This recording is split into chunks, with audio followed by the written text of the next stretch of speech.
Well, 20 years ago, America became involved in what's now known as the First Gulf War. A coalition force led by the United States began aerial attacks on Iraq January 17, 1991. 20 years ago today, Newswatch 16's Bob Reynolds found a company in Carbon County that was playing a part in the war effort. Bob's report from January 24th, 91 is tonight's Video Vault.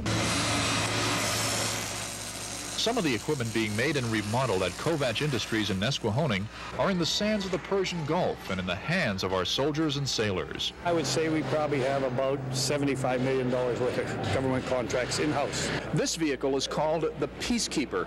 It's an armored plated vehicle. A machine gun goes in the turn up there. The walls are so thick that it can take a direct bazooka hit and the people inside can still survive. It even has bulletproof glass, 2 inches thick. The company also makes tankers which refuel the many machines of war on the ground and in the air, and firefighting equipment too. They don't want them a week from last week. They want them now. They want them as soon as possible. Some of the work is done by computer. But microchips can never replace the human motivations. The war has given the 600 people who work here a renewed sense of purpose and urgency. To see faulty equipment on the battlefield could be disastrous. Instead of being 100, you have to be 110% now. Give it that extra effort, go that extra mile.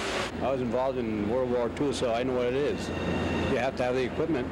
If you don't have the equipment, you can't do the job. Some of the people here have literally signed their names to some of the equipment being used by the armed forces. No one we talk to enjoys the idea of war, but they're proud of the contributions they're making. Makes me feel like I'm behind the guys 100%. Makes me feel like I'm being there. Bob Reynolds, Newswatch 16.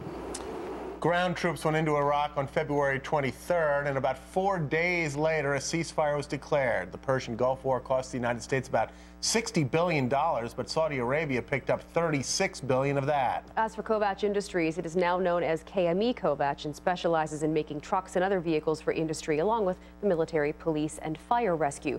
The world headquarters is in Nesquehoning, and KME has other factories in California, New York, and Virginia. And the 7's back after this.